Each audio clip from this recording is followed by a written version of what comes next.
चलिए, नमस्कार दोस्तों, स्वागत है आप सभी का आपके अपने YouTube channel Gangotri GS academy में। मैं गौतम कुमार आप सभी का स्वागत करता हूं। पिछले क्लास में हम लोग कुछ महत्वपूर्ण प्रश्न कर रहे थे। उसी प्रश्नों की कड़ी को आगे बढ़ाते हुए आज हम लोग पुनः कुछ प्रश्न करने वाले हैं और आशा करते हैं कि ये जो एग्ज़ाम होने वाला है वो आपके लिए शुभकामना लेके आए और आपकी नौकरी पक्की हो और ये जो प्रश्न आप कर रहे हैं वो आपके एग्ज़ाम में सहयोगी हो, आपको सफलता दिलाने में महत्वपूर्ण साबित हो सकता है। तो चलिए, पिछले क्लास में हम लोग 25 नंबर तक कर चुके थे, उसी को आगे बढ़ाते हैं। और उससे पहले आप लोगों से एक आग्रह है कि यदि आप इस चैनल पे नए हैं तो इसको सब्सक्राइब करें और अपने दोस्तों में शेयर करें तथा लाइक करें, जिससे कि ज़्यादा से ज़्यादा वीडियो और महत्वपूर्ण वीडियो आपको मिलता रहे।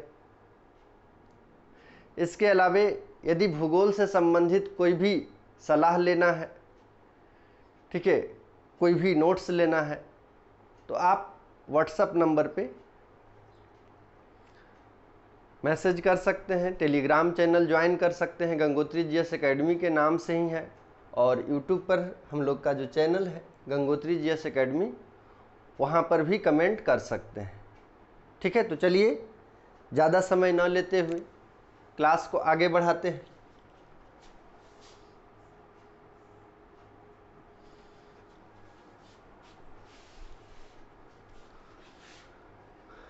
आज का पहला सवाल,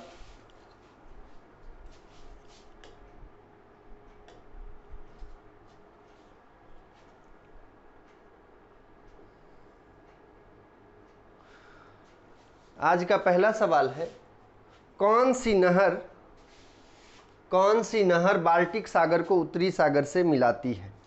आपको बताना है कि कौन सी नहर है जो बाल्टिक सागर को उत्तरी सागर से मिलाती है। बाल्टिक सागर को उत्तरी सागर से मिलाती है। ऑप्शन है आपके पास सू नहर, पनामा नहर, कील नहर, स्वेज नहर। ठीक है, ऑप्शन है सू नहर, पनामा नहर, कील नहर, स्वेज नहर। चलिए, तो इसका सही आंसर बताइए। इसका सही आंसर है कील नहर। ठीक है, इसका सही आंसर है कील नहर। कील नहर जो है बाल्टिक सागर और उत्तरी सागर को मिलाती है, जबकि स्वेज कैनाल आपको पता ही है, कल आपको बताए थे। स्वेज नहर जो है लाल सागर और भूमध्य सागर को जोड़ता है। इसके अलावे पनामा नहर के बारे में भी आप लोग जानते होंगे। पनामा नहर जो है ये अटलांटिक महासागर और प्रशांत महासागर को जोड़ता है। ठीक है, पनामा स्थूमस है जहाँ पे उत्तरी अमेरिका और दक्षिणी अमेरिका मिलती है, वहीं पे पतला स्थल का भाग है और वही पनामा स्थूमस को काट करके पनामा नहर बनाया गया है। कुछ कॉन्सेप्ट भी भूगोल में है जिसको जानना आपको अति आवश्यक होता है, जैसे जल संधि है।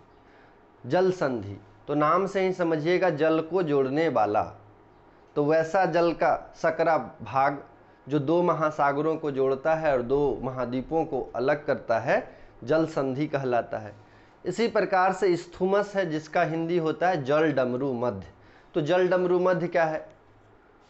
वैसा स्थल का वैसा पतला पट्टी या पतला भाग जो दो महाद्वीपों को जोड़ता है और दो महासागर को अलग करता है। तो बाल्टिक सागर को उत्तरी सागर से मिलाने वाली जो नहर है उसको कील नहर कहा जाता है। चलिए अगला क्वेश्चन,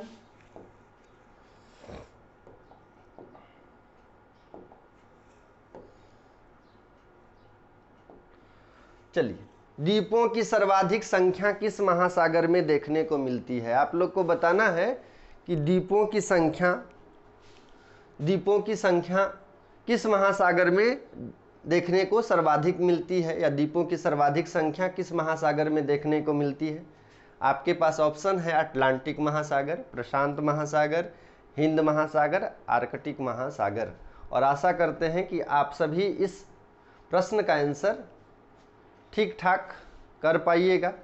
ये किसी का भी गलत नहीं होना चाहिए। ठीक है, सामान्य सवाल है तो इसका सही आंसर है प्रशांत महासागर, प्रशांत महासागर। ठीक है, सबसे गहरा सबसे बड़ा महासागर प्रशांत महासागर है। इसके अलावा प्रशांत महासागर के चारों ओर के क्षेत्र को रिंग ऑफ फायर के नाम से जानते हैं, जिसको परी प्रशांत पट्टी के नाम से भी जाना जाता है। परी प्रशांत पट्टी, सरकम पैसिफिक बेल्ट आप लोग जानते हैं। 68% भूकंप, ठीक है, विश्व का 68% भूकंप इन्हीं चारों ओर में आता है, प्रशांत महासागर के परी प्रशांत क्षेत्र में ही आता है। इसको रिंग ऑफ फायर के नाम से भी जाना जाता है। तो कभी ये भी सवाल पूछा जा सकता है कि रिंग ऑफ फायर किसे कहते हैं, तो रिंग ऑफ फायर परी प्रशांत पट्टी को कहा जाता है। ठीक है, तो इसका सही आंसर है प्रशांत महासागर। द्वीपों की सबसे अधिक संख्या जो है वो प्रशांत महासागर में है। चलिए अगला सवाल। अगला सवाल है कि संसार की अधिकांश वर्षा निम्न में से किस रूप में होती है। आपको बताना है, वर्षा का प्रकार आप लोग जानते होंगे, वर्षा। और एक और कॉन्सेप्ट यहाँ पे आप याद रखिएगा कि वर्षा और बरसन में अंतर होता है। वर्षा जिसका अंग्रेजी रेनफॉल होता है, बरसन जिसका अंग्रेजी प्रेसिपिटेशन होता है। तो जल के बूंदों का पृथ्वी पर गिरना वर्षा कहलाता है। और आपको पता है कि जल ही एक ऐसा पदार्थ है पृथ्वी पर जो तीनों ही रूपों में पाया जाता है। ठोस रूप में भी पाया जाता है, द्रव रूप में भी पाया जाता है, गैसीय रूप में भी पाया जाता है। तो जल के विभिन्न रूपों का धरातल पर नीचे गिरना बरसन कहलाता है। तो वर्षा और बरसन में अंतर है। बरसन एक बृहद अवधारणा है, ठीक है, बरसन एक बृहद अवधारणा है, जबकि वर्षा बरसन का एक भाग है। और वर्षा का 3 प्रकार है, आप लोग पढ़े होंगे। वर्षा का 3 प्रकार है, संवहनीय वर्षा, चक्रवातीय वर्षा और पर्वतीय वर्षा। ठीक है, संवहनीय वर्षा, चक्रवातीय वर्षा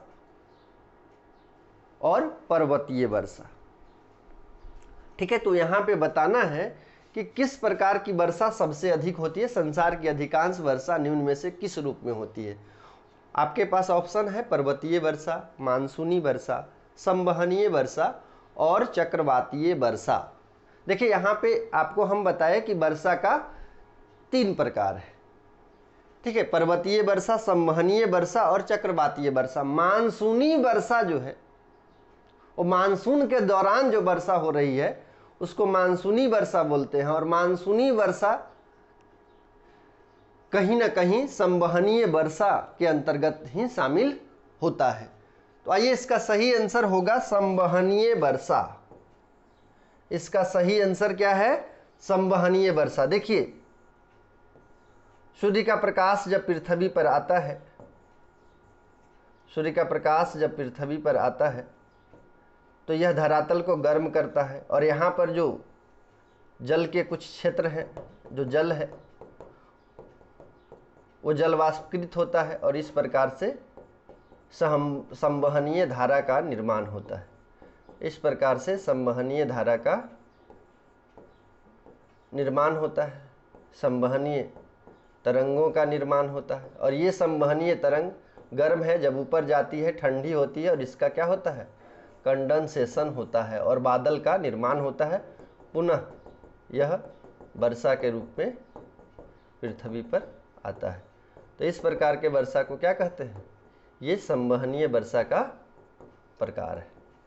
उष्णकटिबंधीय क्षेत्र में सबसे ज़्यादा संवहनीय वर्षा होती है, क्योंकि उष्णकटिबंधीय क्षेत्र में तापमान अधिक है। तापमान यदि अधिक होगा तो वाष्पीकरण की दर तीव्र होगी, और वाष्पीकरण की दर तीव्र होगी तो ज़्यादा संवहनीय धारा का निर्माण, जलवाष्प का निर्माण होगा। जब वो ऊपर जाएगा तो जल की बूंदों में संघनन होकर जल की बूंदों का निर्माण होगा, बादल का निर्माण होगा। और जब तक एटमॉस्फेयर में, वायुमंडल में उसको धारण करने की क्षमता है, होल्ड करने की क्षमता है, वो जल बूंदों को होल्ड करेगा।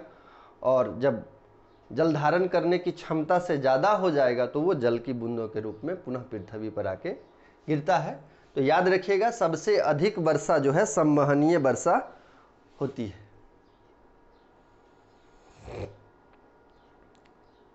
ठीक है, सबसे अधिक वर्षा संवहनीय वर्षा होती है। चलिए अगला सवाल, भारत एवं श्रीलंका के मध्य विवाद किस द्वीप को लेकर के है? द्वीप आप लोग पढ़े होंगे, द्वीप क्या है? तो ऐसा स्थल का भाग जो तीन ओर से जल से घिरा हुआ होता है प्रायद्वीप कहलाता है, और वैसा स्थल का भाग जो चार ओर से जल से घिरा हुआ होता है, जो चारों ओर से जल से घिरा हुआ होता है उसको द्वीप कहते हैं। तो प्रायद्वीप और द्वीप में अंतर है। जैसे भारत क्या है? एक प्रायद्वीप है। अफ्रीका क्या है? प्रायद्वीप है। तो भारत का मानचित्र आप लोग देखिएगा तो तीनों ओर से यह जल से घिरा हुआ है। अफ्रीका का भी मानचित्र देखिएगा, तीनों ओर से जल से घिरा हुआ है। तो वैसा स्थल का भाग जो तीन ओर से जल से घिरा हुआ होता है प्रायद्वीप कहलाता है। वैसा जल का भाग जो चारों ओर से जल से घिरा होता है द्वीप कहलाता है। तो अंडमान निकोबार, लक्षद्वीप, हवाई द्वीप, ये सभी नाम आप लोग सुने होंगे। ठीक है, इसके अलावा ऑस्ट्रेलिया जो है द्वीपीय महादेश है। ऑस्ट्रेलिया भी चारों ओर से जल से घिरा हुआ है, तो द्वीपीय महादेश उसको कहा जाता है। तो आपसे ये भी सवाल पूछा जा सकता है कि द्वीपीय महादेश किसे कहते हैं? तो द्वीपीय महादेश ऑस्ट्रेलिया को कहा जाता है। ठीक है, और अलग अलग जो द्वीप हैं उस पर अलग अलग देश का कब्जा है। जैसे हम आपको भारत के आसपास के ही द्वीपों का एग्जाम्पल देते हैं। अंडमान निकोबार द्वीप पर भारत का कब्जा है, लक्षद्वीप पर भारत का कब्जा है, वहीं पे कोको आइलैंड है जो जहाँ पे म्यांमार का कब्जा है। इसके अलावा न्यू मुरे आइलैंड का नाम सुने हैं? न्यू मुरे आइलैंड का नाम सुने हैं? बांग्लादेश और भारत के बीच इस पर विवाद भी रहता है। तो उसी प्रकार से अलग अलग, इसके अलावा जो कोको आइलैंड है उसको लेकर भी विवाद रहता है। ठीक है, म्यांमार पर उसका कब्जा है, कुछ लोग के द्वारा बोला जाता है कि वो दान में दे दिया गया है। ठीक है, तो अलग अलग द्वीपों पर अलग अलग देश का कब्जा है, और जो निकटवर्ती देश होते हैं, दो देश जो होते हैं, वो उस द्वीप को अधिकार को लेकर के हमेशा आपस में विवाद से घिरे रहते हैं। तो उसी प्रकार से भारत और श्रीलंका के मध्य भी एक द्वीप है, उस द्वीप का नाम आपको बताना है जिस पर विवाद है। तो भारत एवं श्रीलंका के मध्य विवाद किस द्वीप को लेकर के है? ऑप्शन है आपके पास डलफट द्वीप, पंबन द्वीप, कच्चा तीबू द्वीप और कोको द्वीप। तो सही ऑप्शन आप लोग बताइए कि भारत और श्रीलंका के मध्य किस द्वीप को लेकर विवाद है? तो इसका सही आंसर है कच्चा तीबू द्वीप। कच्चा तीबू द्वीप याद रखिएगा। कच्चा तीबू द्वीप जो है भारत एवं श्रीलंका के मध्य पाया जाता है। इसको लेकर के भारत और श्रीलंका के मध्य विवाद है। ठीक है, कभी कभी भारत और श्रीलंका के मध्य मछुआरों को लेकर भी विवाद होता है। ठीक है, मछली पकड़ने के चक्कर में, है ना, लालच के चक्कर में वो थोड़ा अंतर्राष्ट्रीय सीमा को पार कर जाते हैं। और ऐसे भी जल में तो अंतर्राष्ट्रीय सीमा का एकदम पूरी तरह से बंटवारा नहीं हो पाता है। ठीक है, लेकिन कभी कभी मछुआरे को पकड़ भी लेते हैं कि अंतर्राष्ट्रीय सीमा का उल्लंघन है, भारत सरकार यहाँ पे गुप्तचर भेजा है, ऐसा वैसा भी आरोप वो लगाते रहते हैं। तो आइए, कच्चा तीबू द्वीप इसका सही आंसर होगा। इसके अलावा कोको द्वीप के बारे में आप लोग जानते हैं। कोको द्वीप अभी आपको बताया कि म्यांमार का कब्जा है। इसके अलावा पंबन द्वीप के बारे में भी आप लोग जानते हैं। पंबन द्वीप पर ही रामेश्वरम है। ठीक है, रामेश्वरम, ये भी सवाल पूछा जाता है कि रामेश्वरम किस द्वीप पर स्थित है? तो रामेश्वरम जो है पंबन द्वीप पर है। चलिए अगला सवाल, निम्नलिखित में से कौन घुली हुई चट्टानों के निक्षेपित होने से बनी है? ठीक है, आपको बताना है कि कौन सा, जो ऑप्शन में दिया गया है स्थल रूप है, कि निम्नलिखित में से कौन सी घुली हुई चट्टानों के निक्षेपित होने से बनी है। ऑप्शन है लैपिज, डोलाइन, स्टेलेग्माइट और युवाला। चलिए इसका सही आंसर होगा स्टेलेग्माइट। सही आंसर होगा स्टेलेग्माइट। देखिए, लैपिज जो है घोलन प्रक्रिया के द्वारा बनता है। घोलन प्रक्रिया के द्वारा इस प्रकार की आकृति जो बनती है, इसी को लैपिज कहा जाता है। और ये जो है ये क्लिंट्स बोला जाता है, ये इसको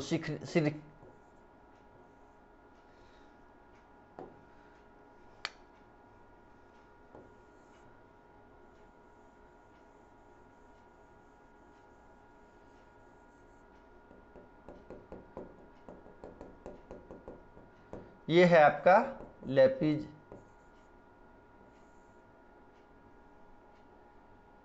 ये और ये जो है क्लिंट्स बोलते हैं,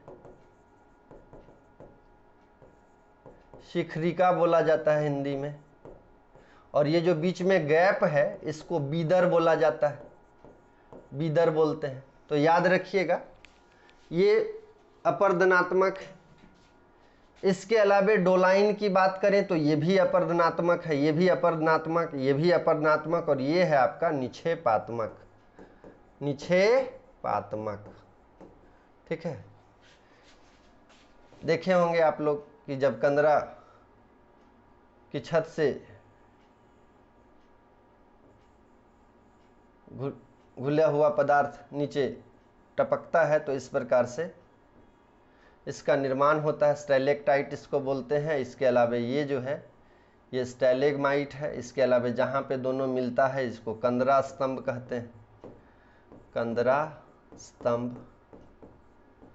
ठीक है, स्टैलेक्टाइट, स्टैलेक्टाइट, इधर है नीचे वाला आपका स्टैलेग्माइट, स्टैलेग्माइट। तो याद रखिएगा, यहाँ से आपका सवाल हो सकता है। तो निक्षेपण से बना हुआ कौन सा है? Stalactite, stalagmite. चलिए अगला सवाल, निम्न में से किस सागर का तट नहीं है? आपको बताना है कि निम्नलिखित में से किस सागर का तट नहीं है। आपके पास ऑप्शन है श्वेत सागर, तस्मान सागर, बाल्टिक सागर और सारगैसो सागर। तो इसका सही आंसर होगा सारगैसो सागर, सारगैसो सागर। ये कहाँ पे मिलेगा? तो अटलांटिक महासागर में, अटलांटिक महासागर में। अटलांटिक महासागर में ये जो है समुद्री जलधारा, समुद्री जलधारा के द्वारा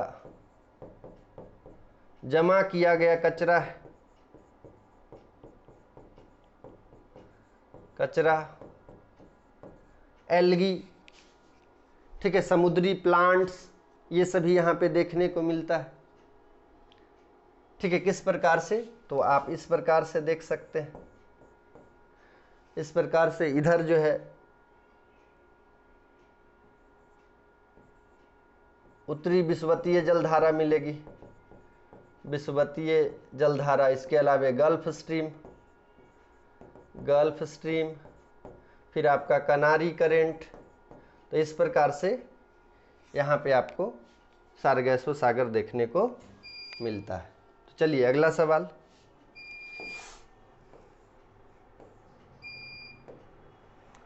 गहरा नीला रंग होने के कारण किस जलधारा को जापानी लोग जापान की काला धारा कहते हैं?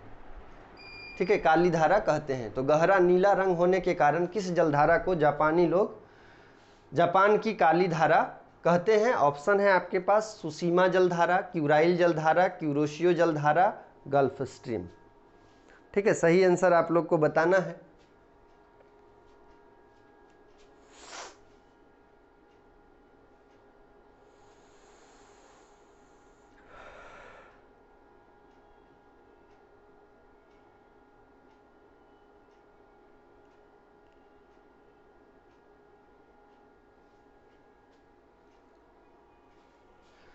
तो इसका सही आंसर है क्यूराइल जलधारा, सही आंसर है क्यूराइल जलधारा। देखिए सुसीमा जलधारा भी जापान के पास ही है, क्यूराइल जलधारा भी जापान के पास है, क्यूरोशियो जलधारा भी जापान के पास है, जबकि गल्फ स्ट्रीम जो है ये तो जापान के पास नहीं है, ये सभी प्रशांत महासागर की जलधारा है, जबकि गल्फ स्ट्रीम जो है अटलांटिक महासागर की जलधारा है।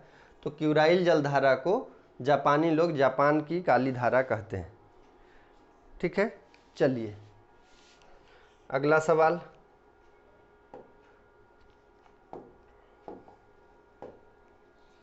सागरीय जल में सर्वाधिक मात्रा में पाया जाने वाला लवण है। लवणता के बारे में पिछले वीडियो में भी आपको बताए थे, लवणता से सवाल था तो उसमें आप लोग को बताए थे कि लवणता क्या होता है। 1000 ग्राम सागरीय जल में कुल घुलनशील पदार्थों की मात्रा को लवणता कहते हैं और सागरीय जल की औसत लवणता 35 प्रति 1000 होती है। और ये भी बताए थे कि डिटमार महोदय के द्वारा सागरीय जल में चैलेंजर अभियान के द्वारा डिटमार महोदय के द्वारा 47 प्रकार के लवण की बात की गई थी। ठीक है, तो ये भी सवाल हो सकता है। अब यहाँ पे बताना है कि सबसे ज़्यादा लवण कौन सा होता है। ठीक है, तो सबसे ज़्यादा लवण सोडियम क्लोराइड होता है। इस क्वेश्चन को तो कभी आप लोग नहीं छोड़िएगा। NaCl जो जिसको बोलते हैं साधारण नमक, सोडियम क्लोराइड, ठीक है, साधारण नमक। और आप सभी जानते हैं कि सागरीय जल से नमक की प्राप्ति होती है। चलिए अगला सवाल, विश्व की सबसे व्यस्त व्यापारिक नदी है। आपको बताना है विश्व की सबसे व्यस्त व्यापारिक नदी कौन सी है। ऑप्शन है नील, राइन, मिसिसिपी और रोन। तो इसका सही आंसर होगा राइन नदी। विश्व की सबसे व्यस्त नदी राइन नदी को कहा जाता है। ठीक है, विश्व की सबसे व्यस्त व्यापारिक नदी राइन नदी है। नील नदी तो सबसे लंबी नदी है। ठीक है, नील नदी सबसे लंबी नदी है। मिसिसिपी नदी के बारे में बोला जाता है, या मिसिसिपी के बारे में बोला जाता है कि विश्व का सबसे लंबा या व्यस्त जो है अंतर महाद्वीपीय या अंतःस्थलीय जलमार्ग का निर्माण करती है। तो ये याद रखना है, सबसे व्यस्त नदी राइन है। अगला सवाल, गंगा नदी को बांग्लादेश में किस नाम से जाना जाता है। आपको बताना है गंगा नदी को बांग्लादेश में किस नाम से जाना जाता है। देखिए, गंगा नदी और ब्रह्मपुत्रा नदी से संबंधित जो नाम है उससे कई बार सवाल पूछा जाता है। कभी कभी तो उद्गम में ही कन्फ्यूजन हो जाएगा। ठीक है, जैसे गंगा नदी जहाँ से निकलती है, आपसे पूछा जाए कि गंगा नदी कहाँ से निकलती है, तो आप गंगोत्री बोलते हैं। सब लोग गंगोत्री बोलते हैं कि गंगोत्री के गोमुख से निकलती है, गंगोत्री हिमनद। लेकिन एक्चुअल में यदि बात करें, वास्तविक में तो जहाँ से गंगा निकलती है वहाँ पे इसको गंगा नहीं कहा जाता है। वहाँ पे यह भागीरथी के नाम से जानी जाती है। उत्तराखंड में ही देवप्रयाग के पास जब अलकनंदा नदी आकर के मिलती है तो वहाँ से यह गंगा कहलाती है। ठीक है, तो गंगा का यदि उद्गम आपसे पूछ दिया जाए और गंगोत्री लिख करके इसके बाद अलकनंदा और भागीरथी का संगम भी ऑप्शन में दे दिया जाए तो वही एग्जैक्ट होगा वास्तविक रूप से। ठीक है, बाकी हम ये नहीं बोल रहे हैं कि आपको गंगोत्री नहीं लगाना है, लगाना है, लेकिन तकनीकी रूप से कभी गलत हो सकता है। ठीक है, तो ये भी ध्यान में रखिएगा।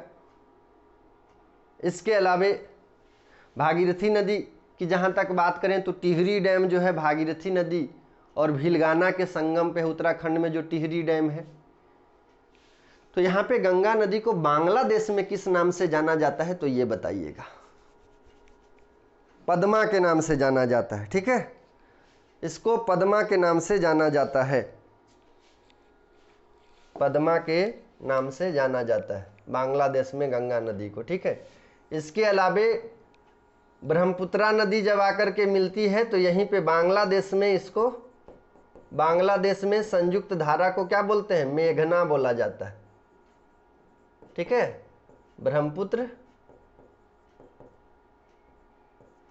और ब्रह्मपुत्र को बांग्लादेश में यमुना बोला जाता है। ठीक है, ब्रह्मपुत्र को यमुना बोला जाता है, याद रखिएगा। ये गंगा, और गंगा को बांग्लादेश में क्या बोलते हैं, गंगा को बांग्लादेश में पद्मा बोला जाता है, याद रखिएगा। तो इससे भी सवाल पूछा जा सकता है। इसके अलावा मेघना के बारे में बता दिए। गंडक नदी को नेपाल में शालिग्रामी नदी के नाम से जाना जाता है। ठीक है, गंडक को शालिग्रामी नदी के नाम से जाना जाता है। इसके अलावा ब्राह्मणी नदी तो उड़ीसा में बोलते हैं, तो याद रखिएगा। गंगा को नहीं बोला जाता है, ब्राह्मणी नदी का प्रवाह क्षेत्र उड़ीसा है। ठीक है, ये याद रखिएगा, नहीं तो आप लोग बोलिएगा कि गौतम सर तो बता रहे थे, वो बोल दिए कि गंगा को उड़ीसा में ब्राह्मणी कहा जाता है। ऐसा हम नहीं बता रहे हैं। ठीक है, तो ब्राह्मणी नदी उड़ीसा में, ये याद रखना है, ये हम आपको बता रहे हैं। चलिए, पेरिस शहर किस नदी के तट पर स्थित है। आपको बताना है पेरिस नगर जो है किस नदी के तट पर स्थित है? ऑप्शन है राइन, डेन्यूब, सीन, टाइबर। राइन, डेन्यूब, सीन, टाइबर। चलिए इसका सही आंसर सीन नदी। सही आंसर है सीन नदी। ठीक है, पेरिस शहर सीन नदी में, सीन नदी के तट पर है। अब देखिए, जैसा कि आप लगातार न्यूज में सुन रहे हैं, कल ही न्यूज में आया है, सरकार के द्वारा संदेश भी आ चुका है, नोटिफिकेशन के तौर पे ही बोला जा सकता है कि जितना भी एग्ज़ाम पेंडिंग है, झारखंड में जो भी एग्ज़ाम पेंडिंग है उसको जल्द से जल्द कराया जाए। ये मुख्यमंत्री चंपई सोरेन का आदेश दिया गया है और जेएसएससी से जवाब भी मांगा गया है कि कौन कौन सा पेंडिंग है वैकेंसी और क्या क्या परेशानी है। उन सभी परेशानियों को दूर करके उसको जल्द से जल्द सितंबर तक पूरा किया जाए। आज के पेपर में भी इसको देख सकते हैं, कल ही ये आया था नोटिफिकेशन के तौर पे, तो आज सभी पेपर में ये छपा होगा, उसको आप देख सकते हैं। ठीक है, तो आप लोग भी अलर्ट हो जाइए। आप जिस भी एग्ज़ाम की तैयारी कर रहे हैं उस पर अलर्ट हो जाइए, क्योंकि अब आपको टाइम नहीं मिलेगा। जब जगे तभी सवेरा, ऐसा बोला जाता है, बड़े बुजुर्ग बोल कर गए हैं कि जब तक तुम सोए हुए हो तो रात है, लेकिन जब तुम जग गए तब से समझो कि सवेरा हो गया। तो अब सोए हुए थे तो जागो प्यारा, हुआ सवेरा। अब जो है नौकरियों का दौर आने वाला है, सब वैकेंसी भरने वाला है और सितंबर तक बोला गया है कि सभी को फुलफिल कर दिया जाए। इसकी शुरुआत भी हो चुकी है। सीडीपीओ का एग्ज़ाम हो गया है, इसके अलावे सहायक आचार्य 1 to 5 का भी एग्ज़ाम शुरू हो गया। इसके अलावे एक और दुविधा छात्रों के बीच में थी कि सहायक आचार्य और जेपीएससी मेंस, इन दोनों परीक्षाओं का जो डेट है वो क्रैश कर रहा था, एक साथ मिल रहा था। तो उस संदर्भ में भी बोला गया है, बहुत सारे टीचर जेएसएससी ऑफिस भी गए थे तो वहाँ पे बताया भी गया कि जिन छात्रों का ऐसा समस्या है वो एप्लीकेशन जा कर के जेएसएससी ऑफिस में दे सकते हैं और उसके आधार पर उसमें फेरबदल हो सकता है। तो आपका जो आयोग है वो भी अलर्ट हो गया है। ठीक है, आपके मुख्यमंत्री भी अलर्ट हो गए हैं, तो आप भी अलर्ट हो जाइए और अपने एग्ज़ाम को बेहतर से बेहतर तैयारी करें और उसको मुकाम तक पहुंचाएं। चलिए, तो 36 नंबर क्वेश्चन हो गया। अगला सवाल, निम्न में दक्षिण पूर्व एशिया का स्थल अवरुद्ध देश है। आपको बताना है कि दक्षिण पूर्व एशिया का स्थल अवरुद्ध देश यानी लैंडलॉक देश कौन सा है। ठीक है, लैंडलॉक देश बताना है। लैंडलॉक क्या होता है? तो वैसा देश जो चारों ओर से स्थल से घिरा हुआ होता है, या वैसा राज्य जो चारों ओर से स्थल से घिरा हुआ होता है, उसको लैंडलॉक स्टेट कहा जाता है, लैंडलॉक कंट्री कहा जाता है। तो इसका सही आंसर आप लोग को बताना है। सही आंसर बताना है, ऑप्शन है Thailand, Laos, Cambodia, Malaysia. Thailand, Laos, Cambodia, Malaysia. तो इसका सही आंसर है थाईलैंड। थाईलैंड। अभी तो देखिए आप लोग का एग्जाम आ गया है, तो आप अभी एग्जाम पे ध्यान दें और आशा करते हैं कि आपका एग्जाम सफलतापूर्वक हो जाए। और भी यदि भूगोल से संबंधित कोई समस्या होगी या कोई टॉपिक से समस्या होगी तो हम आपको बोले कि कमेंट आप कर सकते हैं। इसके अलावे हम लगातार जो है नए नए टॉपिक को लेकर के आते रहेंगे, जैसे कभी एशिया का प्रमुख स्थल रुद्ध देश हो गया, या फिर और जो महत्वपूर्ण सवाल है, कर्क रेखा से कितने देश गुजरता है, मकर रेखा से कौन सा देश नहीं गुजरता है, ऐसा सवाल भी पूछा जाता है। तो ये सभी, यूरोप में कौन सा स्थल रुद्ध देश है, ठीक है, तो ये सब पर भी हम वीडियो बनाएंगे। तो आप जुड़े रहें गंगोत्री जीएस एकेडमी के साथ। चलिए अगला सवाल, निम्नलिखित देशों में कौन सा एक स्थल रुद्ध देश नहीं है? आपको बताना है कि कौन सा स्थल रुद्ध देश नहीं है, लैंडलॉक कंट्री नहीं है। चलिए, ऑप्शन है Nepal, Afghanistan, Myanmar, Switzerland. Nepal, Myanmar, Afghanistan, Switzerland. तो सही आंसर आप लोग को बताना है।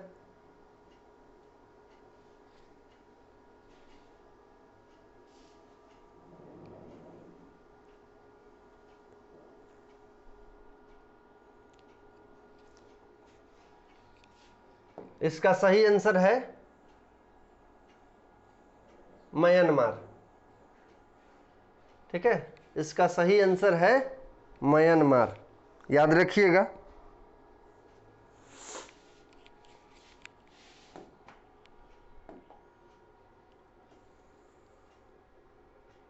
और ये सब जो सवाल है आपको ध्यान देना पड़ेगा मानचित्र पर। ठीक है, ऑप्शन बदल सकता है, ऑप्शन यदि बदलेगा तो वहां पे आंसर भी बदल जाएगा। हम पहले भी ये बात बता चुके हैं।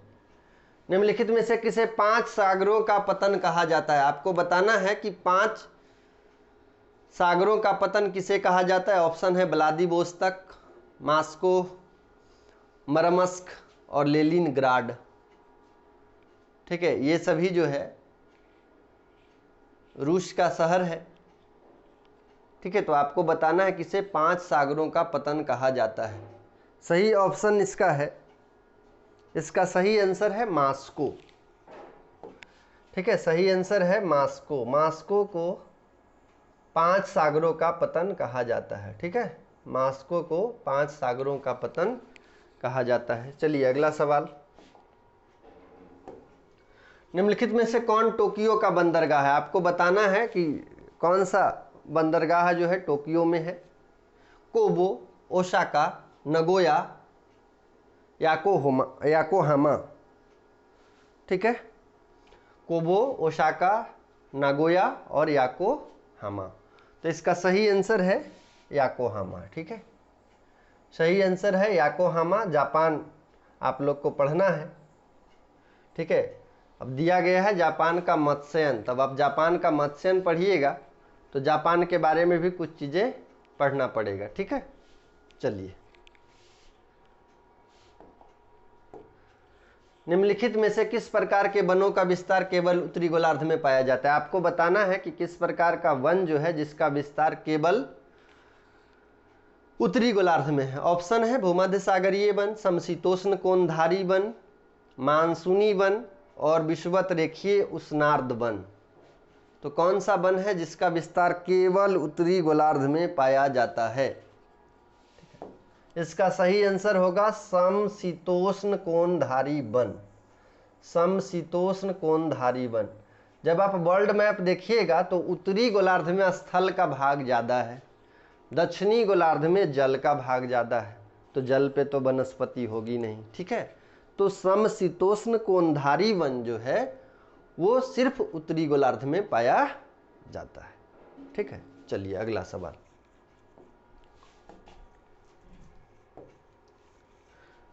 डेलवर्जिया जाति निम्नलिखित में से किस एक से संबंधित है? आपको बताना है डेलवर्जिया जाति किस फसल से संबंधित है। यहाँ चूंकि फसल का ही नाम दिया गया है इसीलिए हम फसल बता रहे हैं। डेलवर्जिया जाति निम्नलिखित में से किस एक से संबंधित है? ऑप्शन है कॉफी, चाय, काजू, शीशम। कॉफी, चाय, काजू, शीशम। इसका सही आंसर है चाय। सही आंसर चाय। डेलवर्जिया जाति जो है चाय से संबंधित। ठीक है,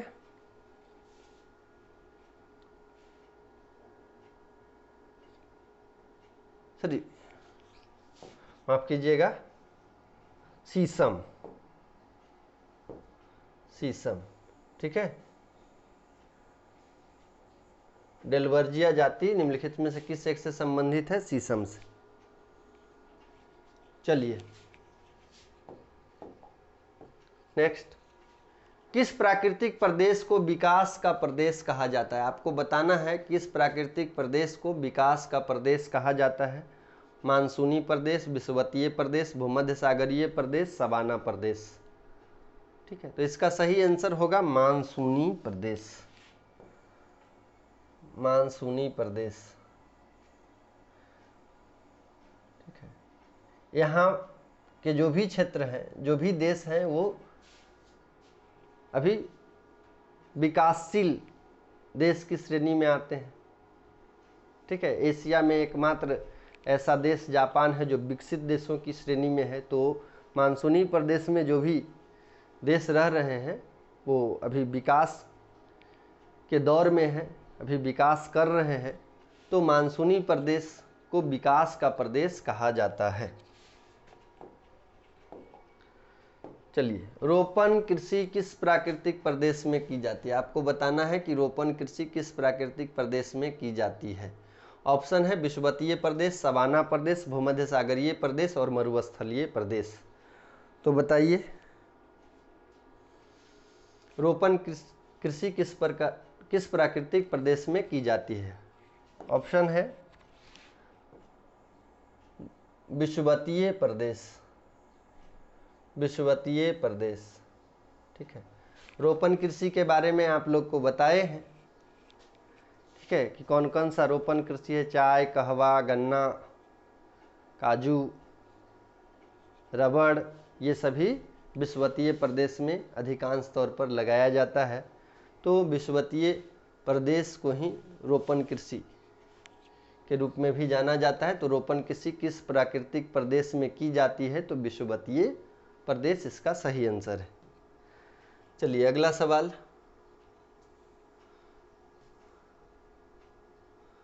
मानसूनी प्रदेश के अधिकांश निवासियों के जीवन का मुख्य आधार है। आपको बताना है कि मानसूनी प्रदेश के अधिकांश निवासियों के जीवन का मुख्य आधार है। आप भी मानसूनी प्रदेश में रह रहे हैं। भारत की जलवायु कैसी है? उष्णकटिबंधीय मानसूनी है। ठीक है, बांग्लादेश की भी जलवायु मानसूनी है, पाकिस्तान की भी जलवायु मानसूनी, इसके अलावे मानसूनी क्षेत्र में पड़ता है।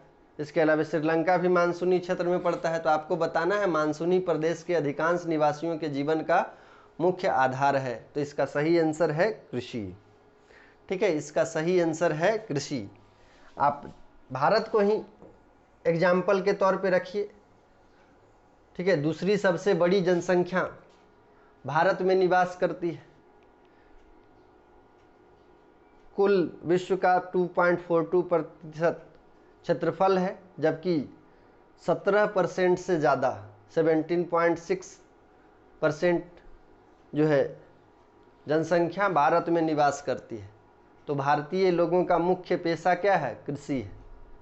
लगभग 69% लोग जो है कृषि पर ही प्रत्यक्ष या अप्रत्यक्ष रूप से आश्रित हैं। तो मानसूनी प्रदेश के अधिकांश निवासियों के जीवन का मुख्य आधार कृषि है। चलिए अगला सवाल, व्यापारिक स्तर पर किया जाने वाला विभिन्न प्रकार के फलों का उत्पादन कहलाता है। तो व्यापारिक स्तर पर विभिन्न प्रकार के फलों के उत्पादन जो किया जाता है उसको किस नाम से जानते हैं? तो फ्लोरिकल्चर के नाम से जानते हैं, हॉर्टिकल्चर के नाम से जानते हैं। फूल की खेती को फ्लोरिकल्चर बोलते हैं, फलों की खेती को हॉर्टिकल्चर कहा जाता है। ठीक है, हॉर्टिकल्चर। तो याद रखिएगा।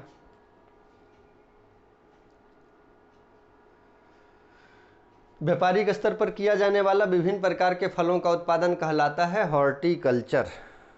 चलिए